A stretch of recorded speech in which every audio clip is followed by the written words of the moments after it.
Welcome to another ADACS webinar on Flutter Basics. My name is Leonie Chevalier and I will be taking you through part 1. Let's dive right in and answer the question, what is Flutter? Flutter is a mobile UI framework created by Google. It is free and open source.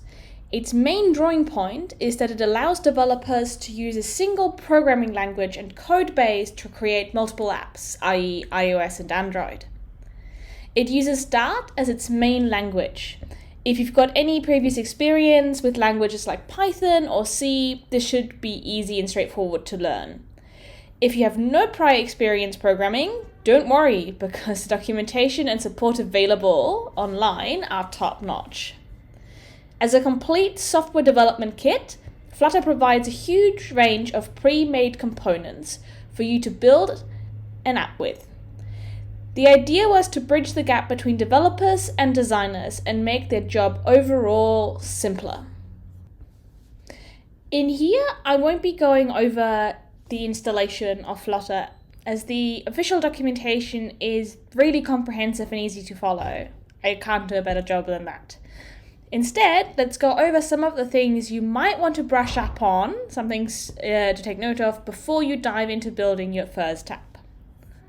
So, first thing, while Dart is quite simple to learn, if you have some programming experience, I would recommend you brush up on your basics of object-oriented programming and inheritance. Nothing fancy needed, this is just really to get into the right headspace. Dart is a strongly typed language, so make sure to take care when declaring your variables. Otherwise, it is similar to most languages, as it has loops, conditionals, classes, functions, etc. At the time of originally working with Flutter and collecting materials for this webinar, null awareness and null safety were still relatively new. So if you are planning to work with some older Flutter legacy code, this might catch you out initially. You can disable null awareness. However, unless you really have to and there's no other way, I would not recommend you doing that. Finally, and possibly most importantly, let's talk about widgets. Widgets are everything in Flutter. When building anything in Flutter, it will be inside a widget. Multiple widgets nested together will build your UI. They include everything from text and buttons to the root of your program. There's a vast library of existing widgets to draw on. That, of course, doesn't prevent you from writing your own from scratch. We do split these widgets into stateless and stateful widgets. We will go into more detail about widgets shortly. As just mentioned, we've got both stateless and stateful widgets. So in this section, we'll go into more details exactly what those two types of widgets are and how to instigate them. First up, stateless widgets. Stateless widgets, as the name suggests, have no associated state, meaning that once they are built, they are immutable. You can't change them, and the user generally can't interact with these widgets. Stateless widgets include basic building blocks such as rows, columns, text, and icons. The image on the side is a screen grab from the Credo project that ADACS worked on a while back. As you can see, Credo Home is a stateless widget containing build information of what is going to be displayed to the user. In this case, it links to the home page and title and sets navigation routes. Stateful widgets, as again the name suggests, contain information regarding the state of the application. States are the things that are changeable and you want your app to be aware of them. An example is displayed on the right-hand side. Here we're creating a login page. First up, one creates the stateful widget itself, here named login page. Your stateful widget can't exist on its own, but must contain a state. The state is the part that contains the things that are actually changing.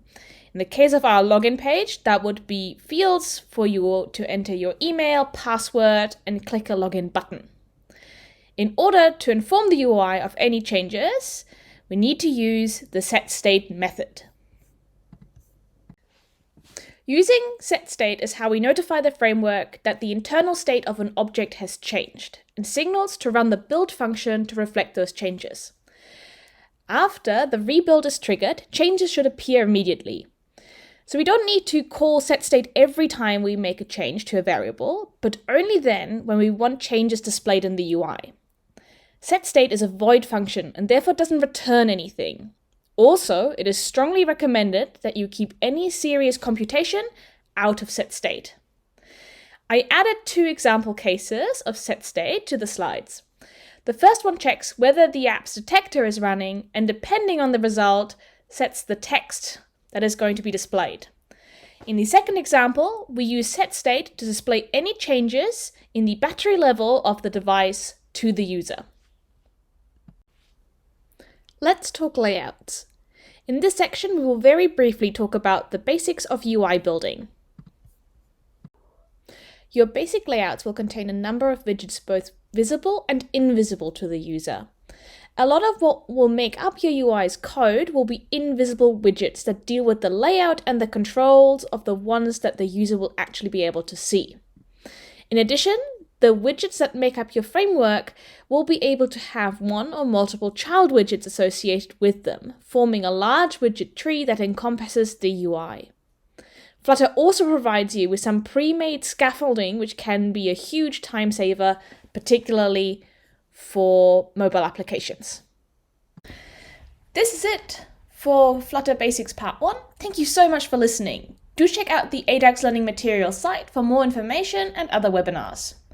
If you're interested in more advanced concepts in Flutter, we recommend looking into future slivers and packages. Until next time, goodbye.